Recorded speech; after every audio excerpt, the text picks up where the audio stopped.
सभी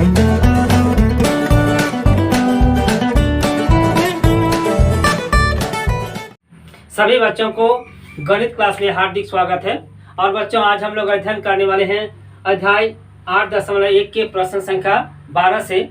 और प्रश्न संख्या 12 कहता है, सायरा के पास 2 रुपये के सिक्कों की संख्या 5 रुपये के सिक्कों की संख्या के तिगुनी है ना। तो कहता है कि 2 रुपये के सिक्कों की संख्या 5 रुपये के सिक्कों की संख्या के तिगुनी है। कौन तिगुनी है? 5 रुपये के सिक्कों की संख्या के तिगुनी है 2 रुपये के सिक्कों की संख्या। तो जिससे अधिक या जिससे कम हम लोग उसी को मान लेंगे। तो यहाँ कहता है कि 5 रुपये के सिक्कों की संख्या के तिगुनी है, तो हम लोग मानेंगे 5 रुपये के सिक्कों की संख्या बराबर x। ठीक है ना।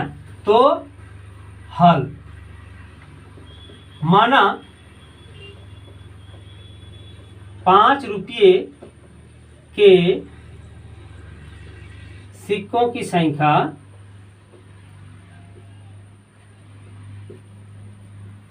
बराबर x। तो 2 रुपये के सिक्कों की संख्या कितनी हो जाएगी? तिगुनी हो जाएगी। किसकी तिगुनी? x की तिगुनी, तो 3x है ना।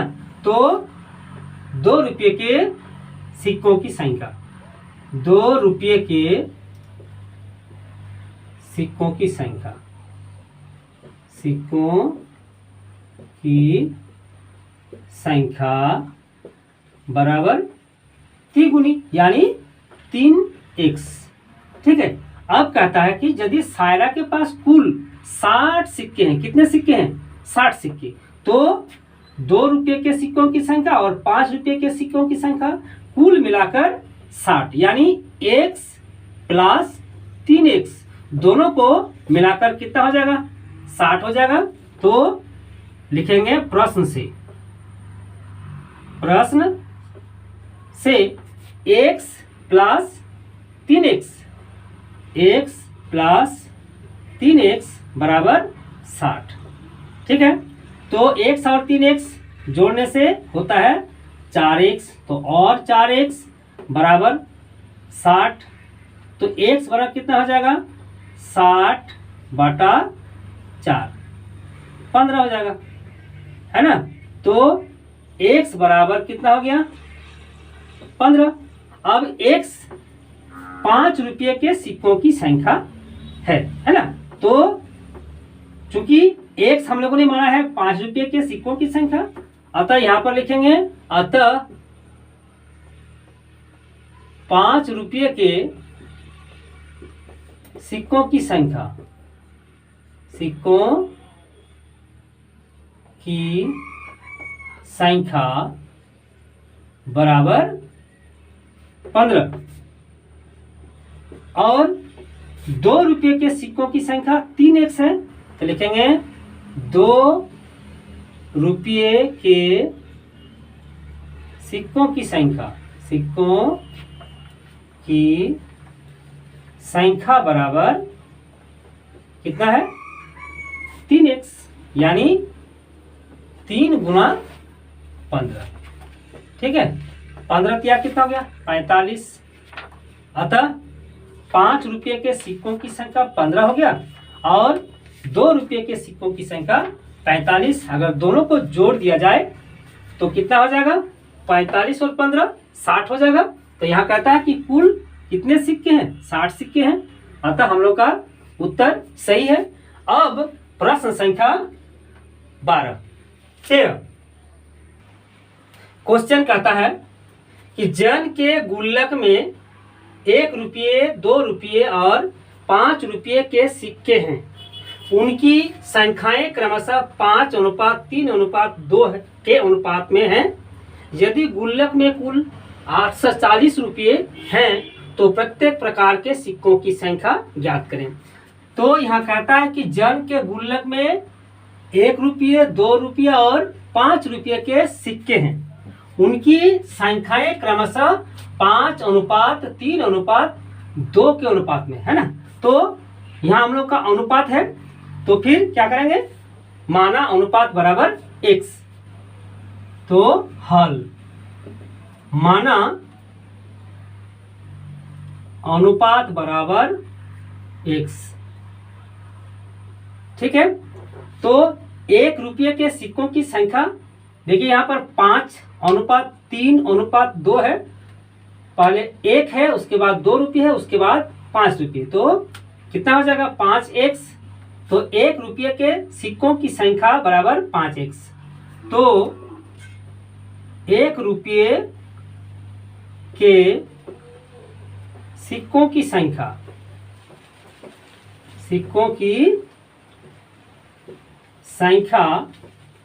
बराबर 5x। 2 रुपये के सिक्कों की संख्या 3x है ना। 2 रुपये के सिक्कों की संख्या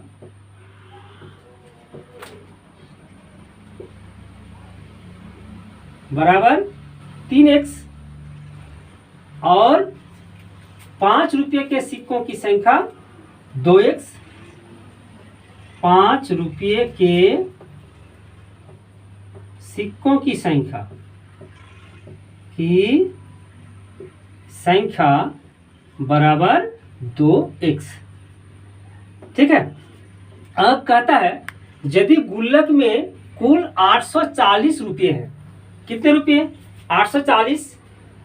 तो यहाँ देखिए संख्या दिया हुआ है, तो संख्या जब दिया हुआ है तो इसका मूल्य कितना होगा, यानी 1 रुपये के सिक्कों का मूल्य कितना हो जाएगा, 2 रुपये के सिक्कों का मूल्य कितना हो जाएगा और 5 रुपये के सिक्कों का मूल्य क्या हो जाएगा।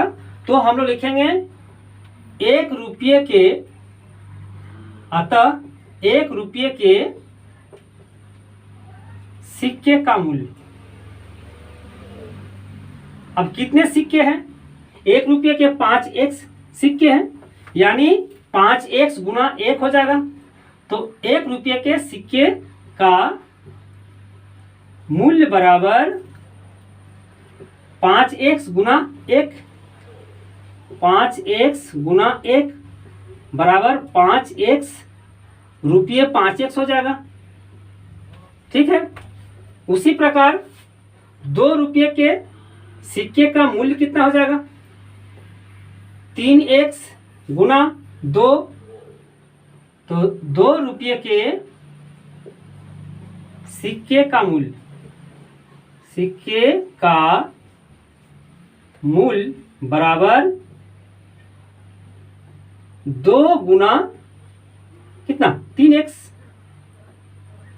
कितना हो जाएगा, 3 दूनी 6x रुपया हो गया। ठीक है, और 5 रुपये के सिक्कों का मूल्य कितना हो जाएगा, 5x गुना 5 गुना 2x।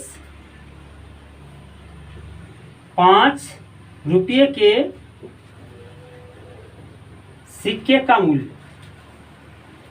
का मूल्य बराबर 5 गुना 2x बराबर कितना हो गया, 5 दूनी 10x, तो रुपया 10x। ठीक है, तो 5x रुपया, 6x रुपया और 10x रुपया, तीनों का योगफल कितना हो जाएगा, 840 हो जाएगा, है ना। तो लिखेंगे प्रश्न से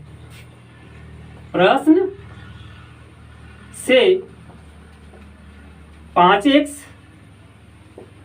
प्लस 6x प्लस 10x बराबर 840 जोड़ लेंगे, 21x हो जाएगा और 21x बराबर 840, x बराबर 840 भाग 21, इसको 40 हो जाएगा, है ना। तो x बराबर कितना हो गया, 40 हो गया, यानी x बराबर हो गया हम लोग का अनुपात। तो अनुपात हो गया 40। अब कहता है कि प्रत्येक प्रकार के सिक्कों की संख्या ज्ञात करें। तो 1 रुपये के सिक्कों की संख्या 5x है, तो 5 गुना कितना हो जाएगा 40। 2 रुपये के सिक्कों की संख्या 3x है, तो 3 गुना 40 और 5 रुपये के सिक्कों की संख्या 2x है, यानी 2 गुना 40। ठीक है, तो यहाँ पर लिखेंगे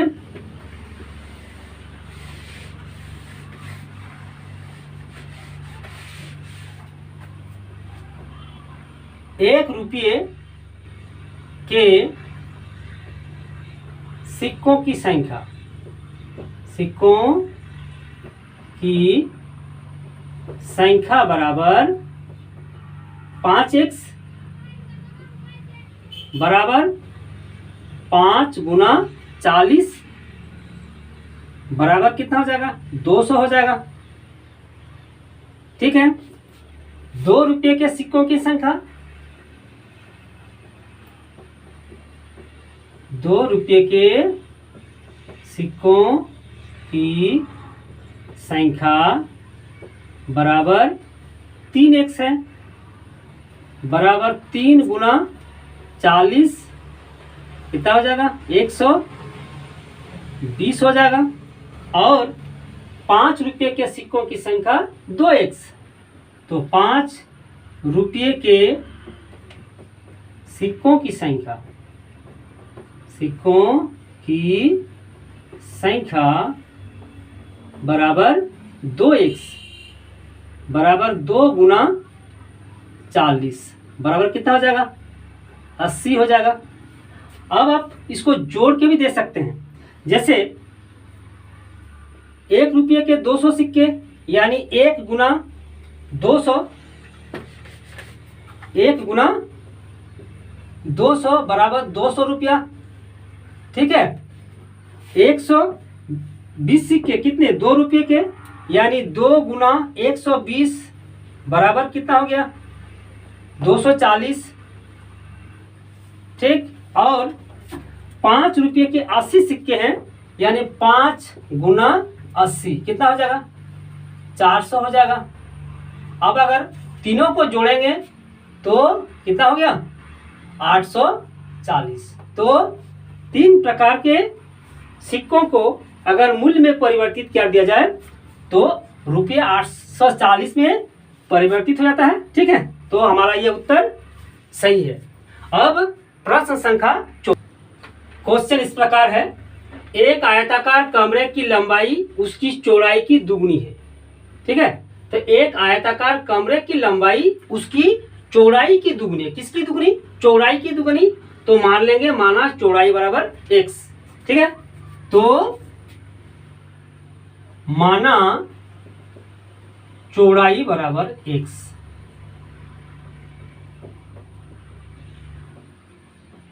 ठीक है, और तब लंबाई कितनी हो जाएगी? तो लंबाई बराबर दुगुनी, यानी किसकी दुगुनी? x की, तो 2x। ठीक है, अब कहता है यदि आयत का परिमाप 48 है, 48 मीटर है, तो यहां लिखेंगे चूंकि आयत का परिमाप, आयत का परिमाप बराबर कितना है? 48 है।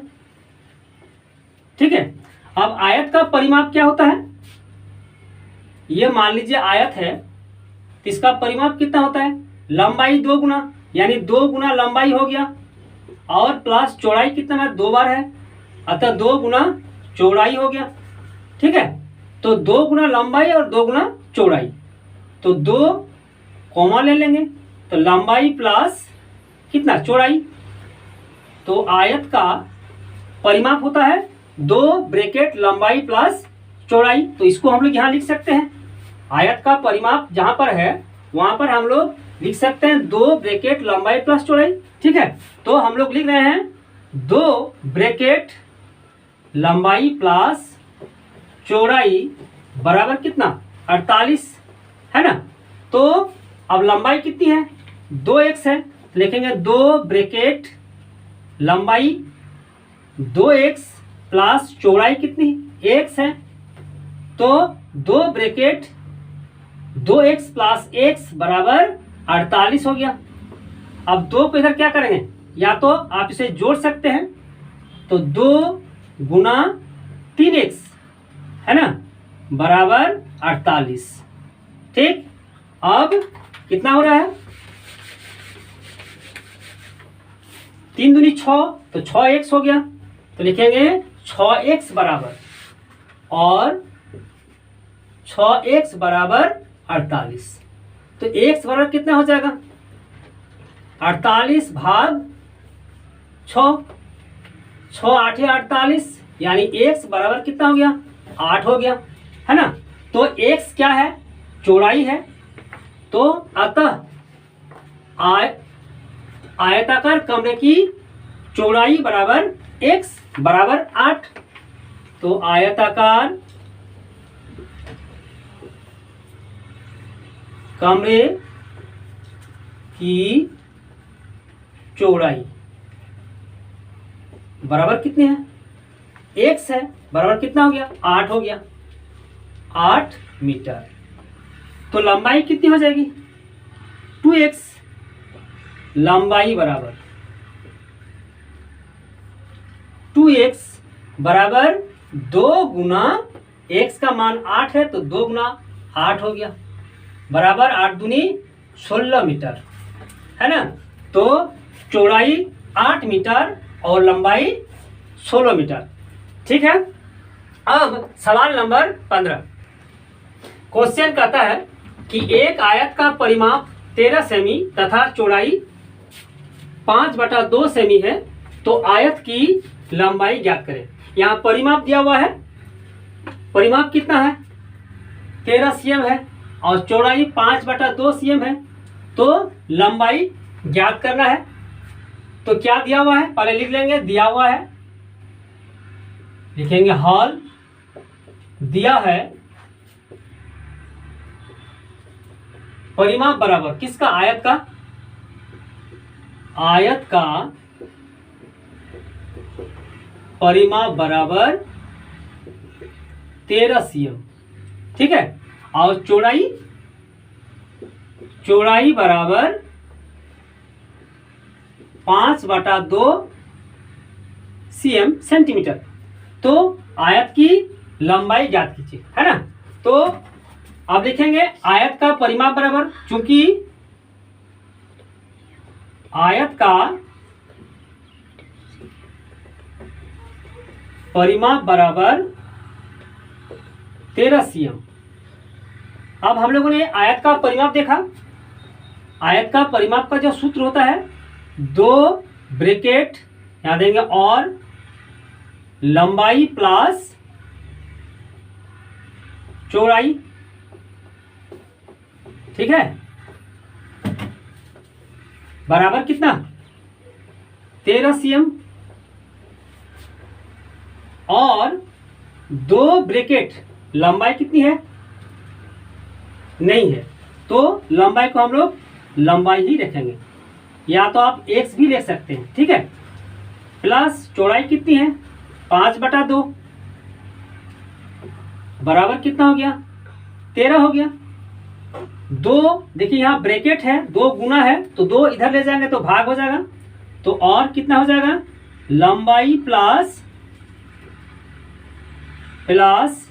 5/2 बराबर 13/2। ठीक है, अब लंबाई का मान ज्ञात करना है, अतः लंबाई बराबर